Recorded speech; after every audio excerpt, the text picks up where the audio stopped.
a finalement un énorme déficit, je dirais, d'éducation qui provient d'un déficit de lien. Du côté des personnes âgées, nous avons absolument le même sentiment à la suite d'enquêtes que nous avons fait dans la population. Je pense à 3 villes tout à fait au début de l'audace. Cannes, ici les Moulineaux-Rohan, nous avions découvert, sans aucun étonnement d'ailleurs, que les villes de Cannes et d'ici les Moulineaux étaient les villes finalement où les gens étaient le moins heureux, les personnes âgées. Je résume, parce que j'ai qu'un quart d'heure, c'était à Roanne, ville industrielle de solidarité ouvrière, où les personnes âgées étaient finalement le plus en empathie et finalement le mieux à même d'affronter les défis de la dépendance psychique et d'autres formes de dépendance. Donc tout ceci nous a amené à nous interroger sur la nécessité de reformater effectivement la vision que nous avions de la fraternité dans ce pays, parce que c'est en fait un projet politique. Alors comme l'a rappelé monsieur Lecomte, ce n'est pas un projet qui peut se décliner par des lois, mais je rappelle quand même la définition de la politique, c'est le gouvernement de la cité, avec plusieurs composantes. Une cité, ce n'est pas uniquement des gouvernants, c'est le peuple, c'est la société civile, et donc la gouvernance d'une cité, c'est en fait l'addition de toutes ces volontés, de toutes ces énergies. Et donc, nous pensons depuis 1995-16 que la fraternité doit être effectivement restaurée, mais dans sa dimension politique.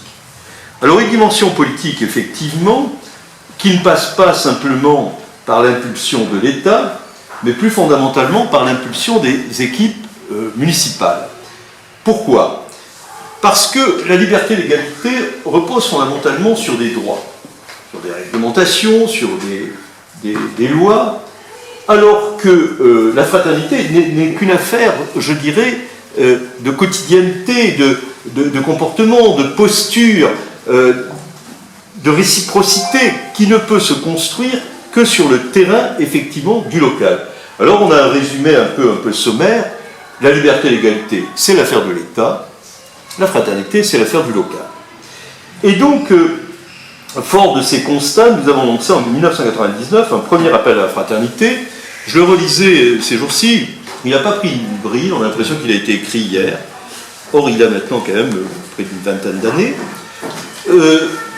Il avait été signé par tout ce que le personnel politique comptait de plus intéressant.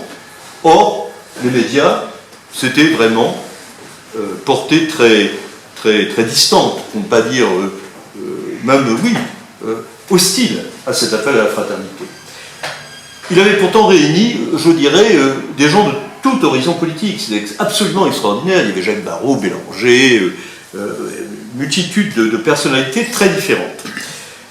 En 2004, toujours sous la pression de la conviction de la nécessité de ce projet politique, nous avons obtenu d'être mandatés pour la grande cause nationale, sur la fraternité.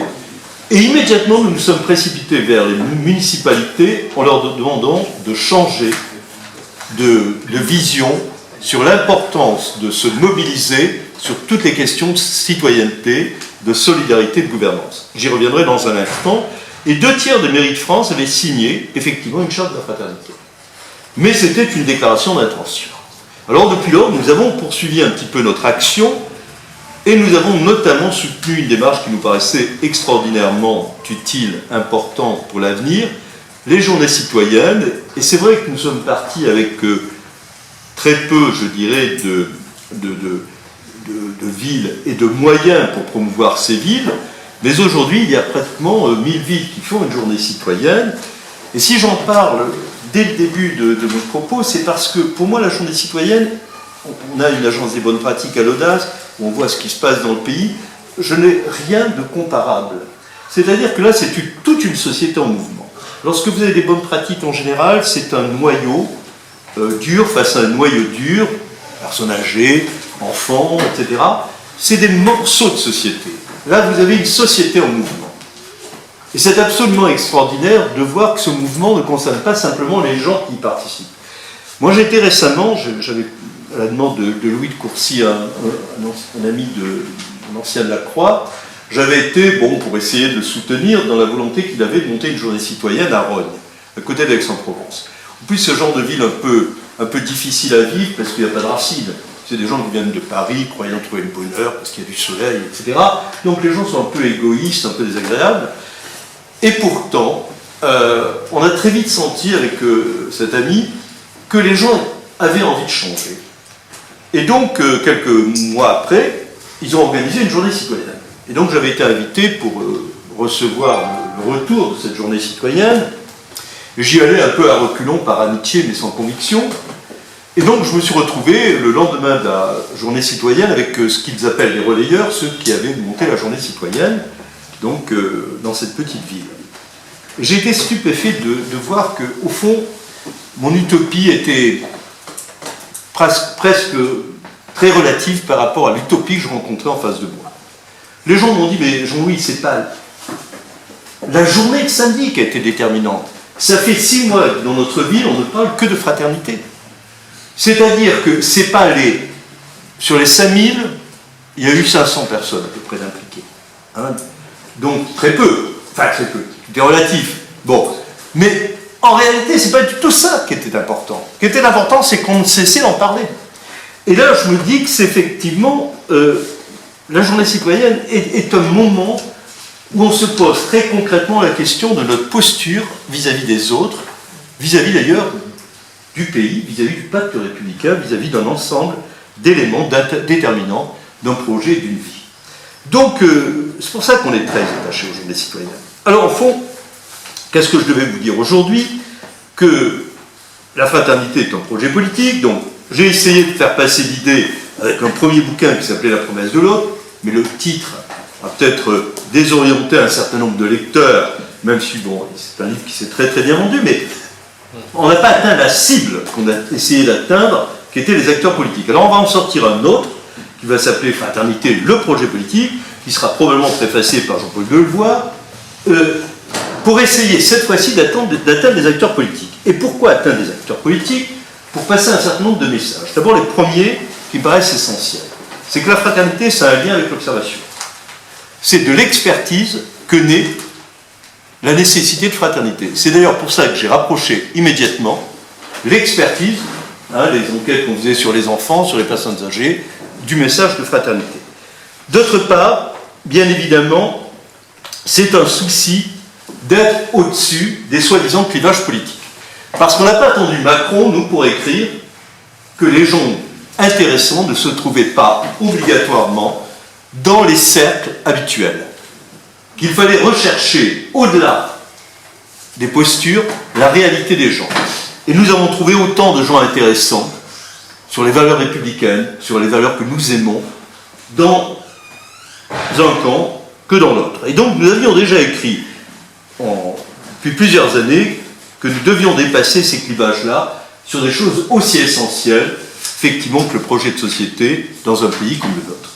Et donc, ça c'est pour nous essentiel. Et donc, effectivement, on est plutôt heureux de voir le mouvement qui se dessine aujourd'hui, même s'il se dessine en faisant totalement abstraction du projet de société. Moi, je ne vois pas quel est le projet de société de Macron. Sinon qu'il a envie de développer l'économie. Très bien. Mais ce n'est pas suffisant. Donc, on en reparlera. Enfin, recherche du concret. C'est pour ça que je vous ai parlé tout de suite des journées citoyennes. Si on n'est pas concret, les gens nous prennent pour des rêveurs. Et enfin, bien évidemment, une exigence d'éthique, mais pas parce qu'on est dans, je dirais, soit une communauté de pensée, soit l'espérance d'un après-demain. Non. L'éthique est une nécessité pour respecter le seul contrat que nous devons à tout prix respecter, celui de l'avenir de nos enfants. Tout le reste est superflu, seul compte l'avenir de nos enfants. Et effectivement, cette exigence éthique, elle est basée là-dessus, car il n'y aura pas d'avenir pour nos enfants sans fraternité. Et donc, c'est à partir de ces 4 propositions que nous essayons de faire un certain nombre, je dirais, de prescriptions concrètes, très concrètes. D'abord, effectivement, de restaurer un cap. Il n'y a plus de cap. Alors moi je dis c'est trop bête, il y a la liberté, l'égalité, puis il faut construire maintenant la fraternité, parce que la liberté et l'égalité, si c'est fait pour nous rendre plus égoïstes, ça n'a pas d'intérêt.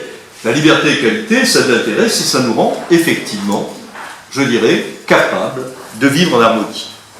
Bien évidemment, ce cap est totalement délaissé par tous ceux qui devraient le porter.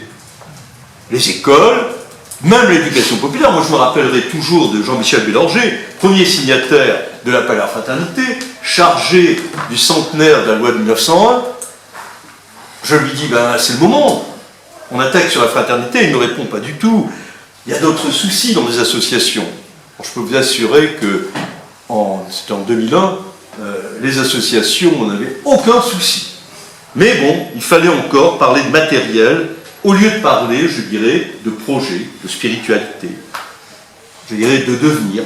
Et donc, il y a un vrai souci de ce côté-là. On n'a vraiment que de l'hostilité pour promouvoir ce cas. Parce que pour moi, l'ignorance, l'indifférence, c'est la passivité, c'est de l'hostilité. Donc, un cap, et puis donner des objectifs concrets. Oui, faire de chaque personne âgée un acteur éducatif, par exemple. Faire de chaque habitant un acteur bénévole. Et c'est possible. Et c'est possible. Mais il faut s'y mettre. Alors pour s'y mettre, il faut aussi accepter que le bénévolat soit partout, dans les services publics. Et qu'on ne vienne pas me dire que ça tue l'emploi. C'est complètement faux. Ça renforce l'emploi. Mais ça veut dire qu'il faut mettre des bénévoles partout. Surtout à un moment où aujourd'hui, il n'y a plus de lien humain. Il n'y a plus de lien humain. Les gens au chômage aujourd'hui n'ont plus d'interlocuteurs. C'est absolument terrifiant notre société. Car plus on est fragile, plus on la subit, cette société-là. Et donc, il faut revoir absolument cette question, je dirais, de la citoyenneté, et c'est très concret. Alors là, on a des propositions, mais j'ai pas le temps, on n'a qu'un quart d'heure. C'est les mairies. Pour moi, c'est les mairies. Donc chaque mairie devrait avoir une maison de la fraternité dans laquelle on met en avant tout ce qui peut servir d'accueil de bénévoles, et ça va effectivement de l'école jusqu'à la bibliothèque, en passant par le sport, en passant partout, mais renforcer tout ça, mettre les services de la mairie sur la promotion quotidienne du bénévolat, c'est-à-dire que le gars qui balaye, il distribue en même temps un tract pour dire à chacun qu'être bénévole, c'est le meilleur bouclier contre la dépendance, parce que si on n'est pas utile, on est dépendant. Et donc il faut à tout prix, c'est une extraordinaire, je dirais, chance que d'être bénévole. Ceux qui disent, oh là là, il est courageux. Mais non, il n'est pas courageux, il est intelligent. Il a tout compris. C'est pour ça qu'il bosse tant. Il bosse plus maintenant qu'avant. C'est normal. C'est la meilleure manière de se protéger. Et donc, il faut absolument restaurer la citoyenneté dans ses exigences. Et la journée citoyenne, pour nous, comme je vous l'ai dit, doit être aujourd'hui promue comme le tout premier des ingrédients. On va y arriver. On est à 1 millier là, de villes. Bon, on a maintenant la complicité de tous les opportunistes. Quand je dis opportunistes, c'est que bon, maintenant, les grandes maisons que sont l'Association des maires de France, etc., pensent que c'est une très très bonne chose. Donc, ça commence, si vous voulez, à bouger. Mais il ne faut pas que ça bouge dans le mauvais sens. Il ne faut pas que ça soit instrumentalisé par des acteurs politiques.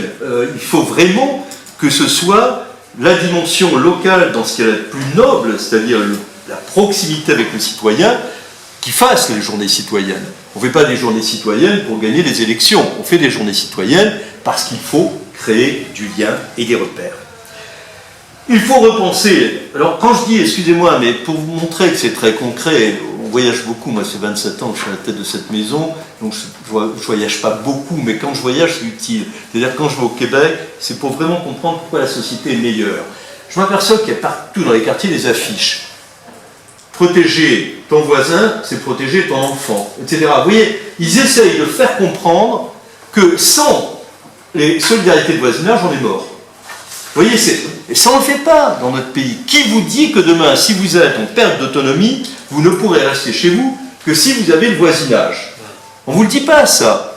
Donc finalement, ton plus proche parent est ton voisin. C'est ça qu'il faut comprendre. Et puis, bon, moi je ne veux pas alourdir sur ces questions-là, mais je veux dire, Pour moi, la question des personnes âgées en France est la plus débile. La plus débile. Voilà des gens à 55 ans, 60 ans, 65 ans, 70 ans, 75 ans, magnifiquement formés, qui sont finalement avec une maturité qui leur fait voir la vie autrement, être prêts à se rendre disponibles, etc., et qu'on déclare retraités, c'est-à-dire en dehors de la vraie vie. C'est effrayant. Alors qu'on a besoin de tout ce capital-là pour développer, à côté de l'enseignant, l'expérience de la vie humaine, l'expérience du métier. Il y a des tas d'exemples, outils en main.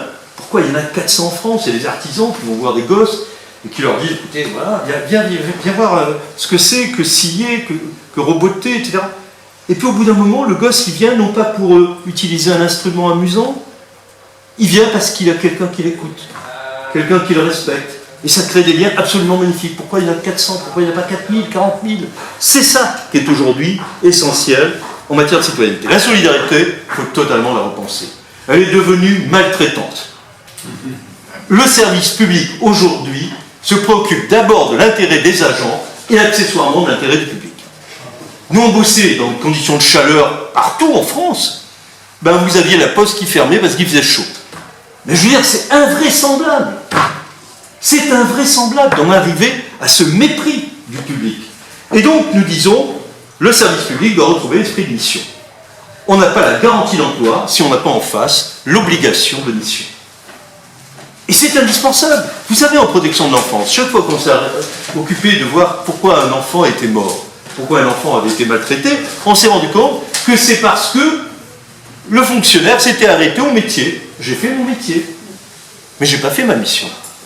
Je n'ai pas vérifié si, après avoir transmis l'information au juge, le juge a réagi, etc. Non. J'ai fait mon métier, j'ai transmis l'information. Tout ça n'est plus supportable. Et bien évidemment, je veux dire, ça a un impact décisif sur le plan financier. Nous observons, nous, depuis 15 ans à l'Audace, un doublement du coût du service. Est-ce que vous avez eu un doublement de qualité? Mais pas du tout. Une régression de qualité. On a doublé le coût, et donc on fait 2 fois moins de crèches. Parce que comme la crèche coûte 2 fois plus cher, vous en faites 2 fois moins. Oui, c'est ça qu'on ne mesure pas en France. Pourquoi? Parce qu'on a des conventions qui sont absolument irréalistes. Moi, je suis pour le droit du travail. Vous savez, les premiers pas de l'Audace, ça a été se battre pour la couverture maladie universelle. Vous vous rendez compte? Pour le droit à tout le monde. Ça a été vraiment notre premier job, notre premier bouquin. Hein, santé, précarité. Après, pour la part, pour la perte d'autonomie, on s'est battu comme des tordus. On a fait annuler un arbitrage ministériel qui foutait en l'air la part, qui avait été demandé par Sarkozy, approuvé par Jean-Pierre Raffarin. On a fait un travail de lobbying. On a été voir Raffarin, on a dit, mais vous êtes fou, vous allez passer pour le fossoyeur de l'emploi. Ah bon, monsieur Sanchez, me dit Jean-Pierre Raffarin. Je dis, mais oui, monsieur, ils vont fermer toutes les associations localement. Alors Jean-Pierre Raffarin dit, d'accord, j'annule l'arbitrage ministériel, ce qui ne se fait jamais, je parle sous le contrôle de Jean-Baptiste de Foucault ou d'autres, ça ne se réduit jamais un arbitrage ministériel. Et bien Jean-Pierre Raffarin l'a fait, parce qu'on lui a dit, vous allez tuer l'emploi. Donc on a toujours défendu les droits. Mais à un moment déterminé, il faut dire la vérité. On a des assises de la protection de l'enfance la semaine prochaine, mais c'est invraisemblable ce qu'on est en train de découvrir. Mais je n'ai pas le temps de vous en parler, mais franchement, et je vais conclure. Et je vais dire dernière chose, parce que bien évidemment, vous me prendriez pour un extraordinaire naïf. Comment inciter les Français à vivre tout à fait autrement ce qu'ils ont envie de faire, si bien évidemment la gouvernance ne change pas complètement de comportement. Et moi, je suis de ceux qui pensent qu'on confond toujours l'arbre et la forêt. C'est-à-dire qu'on a largement développé des idées en France totalement absurdes, notamment sur le fait qu'il fallait traiter la décentralisation comme une entreprise, c'est-à-dire plus c'est gros, plus c'est efficace, c'est l'inverse. La seule légitimité de la décentralisation, c'est la production de liens. Donc plus c'est gros, moins vous en produisez. Donc je suis désolé, mais ils ont tout faux. Il faut impérativement de la proximité. Moi je suis pour 38 000 maires en France. Parce que c'est 38 000 gars qu'on paye très peu pour faire un immense boulot. La nuit, le jour. Trouvez-moi des éducateurs qui travaillent la nuit et le jour. Je ne connais plus d'éducateurs qui travaillent la nuit et le jour. Voilà. Donc, je dirais, arrêtons avec nos fausses idées. Le cumul d'emploi est une très mauvaise idée également. Il faut en reparler sereinement. Peut-être limité dans le temps, mais pas obligatoirement dans la durée. Là, des gens qui ne connaissent pas le tissu municipal, par exemple, ne seront jamais de bons parlementaires. Donc, il y a beaucoup de choses qu'il faut éviter de faire en croyant que ce sont de bonnes idées. Hein, l'enfer est pavé de bonnes intentions, pour reprendre une formule consacrée. J'ai été beaucoup trop long. Je vous demande vraiment de m'excuser, mais je terminerai quand même sur une seule idée, parce que Jean-Paul Delevoye, en plus, m'a fait un plagiat là récemment, donc je vais être obligé de le redire. Je le dis souvent, mon père est arrivé en Espagne dans un bateau dont le capitaine avait jeté toutes les marchandises à la mer pour préférer des hommes à la marchandise. C'était pendant la guerre civile. Quand il est arrivé à Londres, il a été évincé, bien évidemment, parce qu'il avait préféré de l'homme à de la marchandise. Vous voyez la mentalité de notre monde. Mon père a été donc sauvé grâce à cet homme extraordinaire, ce qui l'a amené à avoir une sorte d'obligation de réciprocité, et il nous a toujours dit, nous avons quitté un pays de soleil pour un pays de lumière. Moi, je suis extrêmement heureux d'être avec vous aujourd'hui, parce que grâce à Jean-Baptiste, ou à d'autres dans cette salle, Guignon bien sûr, etc., c'est vous qui faites vivre la lumière de ce pays. Et bien voilà, essayons encore, on est un peu fou, on est un peu seul, mais essayons ensemble, effectivement, et construisons ensemble, peut-être plus que jamais, ce mouvement vers une fraternité peut-être plus reconnue, parce qu'aujourd'hui, quand même, franchement, je vous le dis, tous les leaders politiques ces derniers temps ont eu un mépris pour la fraternité incroyable. C'était vraiment de gens même que j'aimais bien, comme Juppé, comme Hollande, etc. C'est des gens respectables, par bien des côtés, mais dès que vous leur parliez de ces questions-là, ils avaient l'impression que vous leur parliez en hébreu. Donc voilà, et je ne sais pas si Macron ne va pas avoir aussi une attitude un petit peu distante. Donc plus on sera fort, plus on essaiera peut-être de faire avancer cette très belle idée. Excusez-moi.